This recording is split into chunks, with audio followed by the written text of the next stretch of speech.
What's going on, homeschool?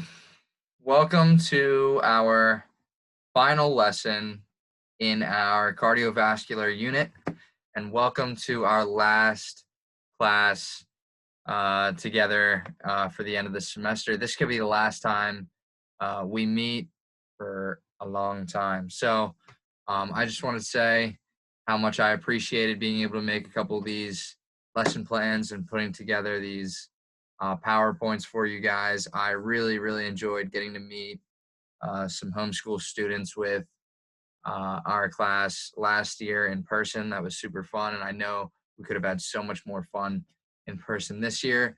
But if you stuck through it and you finished these lesson plans that we created for you guys, awesome. If not, they will be on YouTube, so you can always go back and look at them. Without further ado, let's hop into our final cardio unit. So what you're going to need for just today uh, is just yourself, some open space, and a calculator if you need one, because we will be reintroducing the Carvanen method from 3 weeks ago, and we will also be using the Borg scale of rate of perceived exertion. Basically, we're going to compare the two at the end of the lesson today and on our assessment. So yeah, today we're going to compare those two. We're actually going to pick which one we prefer to use. Each one of both methods have their strengths and weaknesses. We're just going to use the Carvanen method to find our target heart rate again. And then what we're really comparing is the Borg scale of RPE and just normal heart rate. So there's two ways to do both of those, and we're going to compare both and see which ones we prefer. And at the end, I have a couple questions about it that I'd like you guys to fill out on a Google form. Make a copy of it and fill it out on a Google form.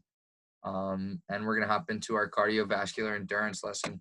It is very similar to what we've done in the last 2 weeks, but I added a few new stretches in here, yoga poses and stuff, to change it up a little bit. So I know this looks long, but I basically just explained most of it.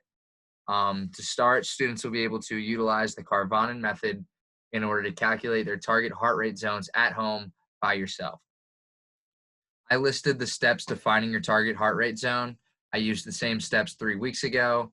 I can go through them all, or you can pause and do those because it could take you a little bit, but most of them are just examples. And right when you get through that, I have another objective that says also students will be able to use the scale of Borg RPE to compare the accuracy of estimated heart rate to our actual heart rates after each of the tasks at home by yourself.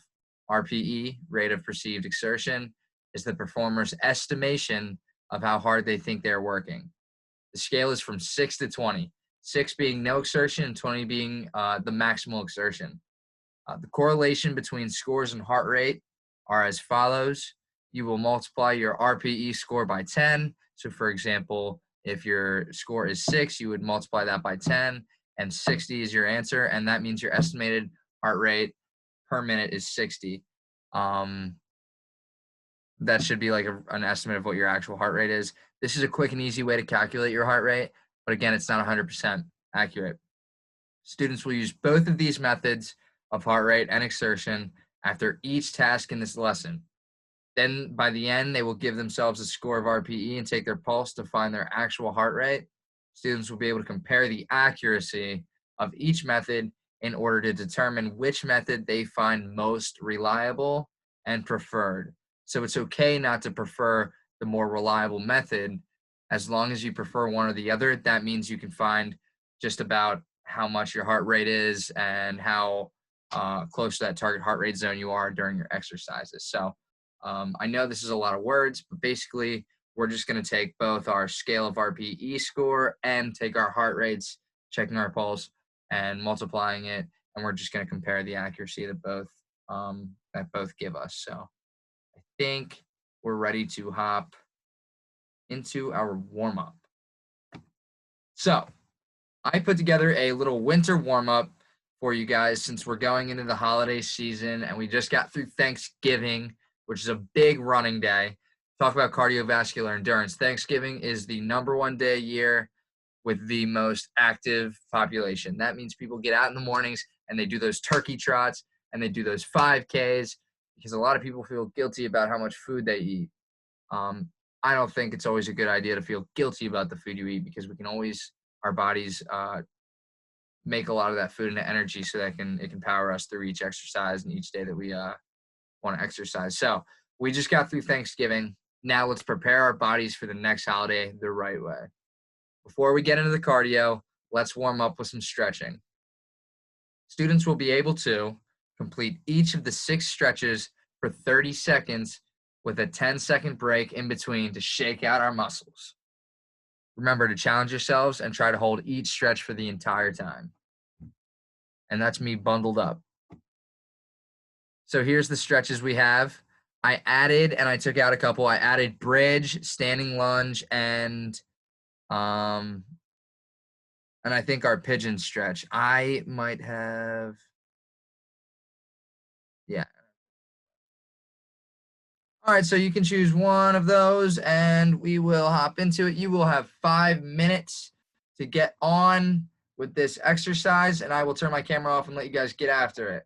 So find yourself a nice space, don't knock into anybody, and stretch it out, ladies and gentlemen.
Great job. Hopefully you guys got through all those stretches. I made a little mistake there, the pigeon stretch. That is actually the Sphinx stretch. I forgot to switch the pictures, but I love the Sphinx stretch. So basically, if you guys did that one, you just did another one. It's called the Sphinx stretch. I can do the pigeon stretch in my next lesson plan, but for right now, hopefully you guys got a good stretch, and we're going to move on into our first task right now. Oh my gosh. Right now. All right, great. So today what we're learning, today we will participate in a variety of moderate to vigorous physical activities, individually, outside of school, virtually. A couple examples are cardio kicks, step aerobics, aerobic dance, recreational team sports, outdoor pursuits, or dance activities. And students will be able to define resting heart rate and describe its relationship to aerobic fitness and the Borg rating of perceived exertion individually, outside of school, virtually. Great job, everybody. Activity 1, cardiovascular endurance. So, students will be able to complete the same 6 cardiovascular-based exercise tasks that we've used in previous weeks and give their score of RPE, 6 to 20. I always like to put 6 to 20 in there because some people forget. After each exercise, multiply your score by 10 to find your estimated heart rate. Then directly after giving yourself a score of RPE, pause and take your pulse for 15 seconds, then multiply that by 4 and calculate your current heart rate. By the end of the lesson, we will know which exercise gave us the highest RPE score and the highest heart rate. While you're doing this activity, think about this question. Is the RPE scale accurate? Is this something you're going to use? Or do you think you're just going to take your heart rate every single time? Try to consider how long it takes you to do both and which one you find more handy. Without further ado, we will hop into those exercises that we've already done. They're my favorite exercises. They work. If it ain't fixed, don't broke it. And here we go. 30 seconds. Each exercise. Don't forget to pause after each and give yourself a score / calculate your heart rate. I will give you guys 5 minutes to complete this. Feel free to take 30 seconds in between each to calm down, calculate that score. Just remember you have 5 minutes to finish 6 of these. You don't need all 5 minutes because each one's just 30 seconds. But I understand that giving yourself that score and multiplying the heart rate might take a little bit of time, so take your time. I will start the music right now. Everybody should be up in their areas. And I will be screen one more time. Knock it out of the park, homeschool. Knock it out of the park.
All righty, homeschool.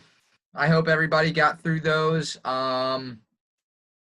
If you gave yourself a score and found your estimated heart rate and then took your actual heart rate, counting to 30, counting your pulse for 30 seconds and taking and multiplying it by 2, you guys should have seen the comparison there between Borg RPE and normal heart rate. So, do you think the RPE scale is accurate? It's up for you. It's up for you guys to decide. Anyway, we have one more practice activity. But while you guys are doing that, oh my gosh. So our last main question was, do you think RPE scale is accurate? This one is going to be which one is more accurate, the scale of RPE or calculating your heart rate. So for the second activity, students will pick 3 of the aerobic exercises from task 1 and complete them for 1 minute.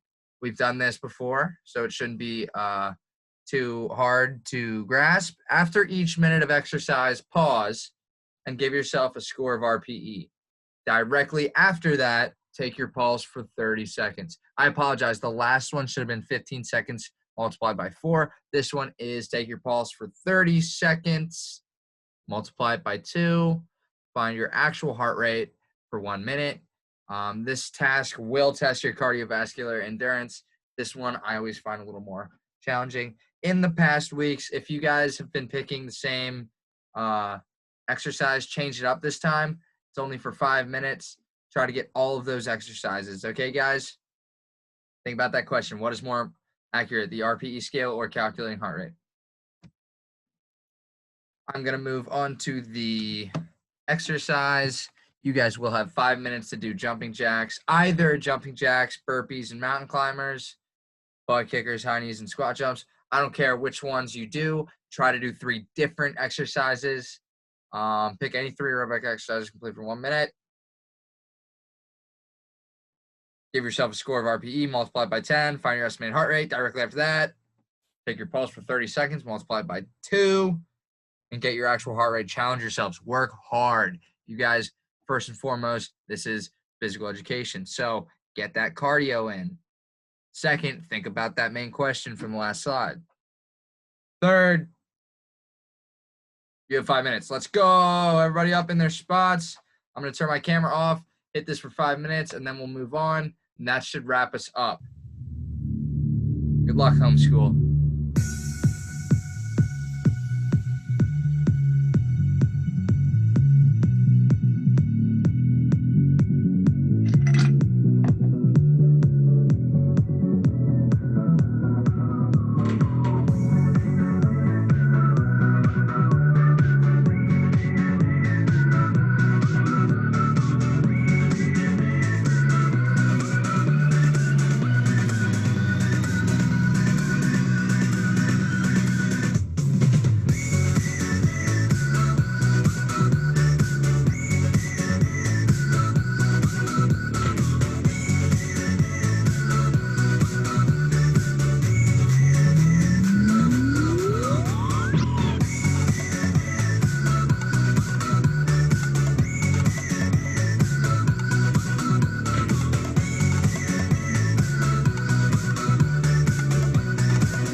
What's going on, homeschool? That almost wraps it up completely for us. Hopefully you guys got through that exercise. 5 minutes. You guys should have seen and answered your main question there.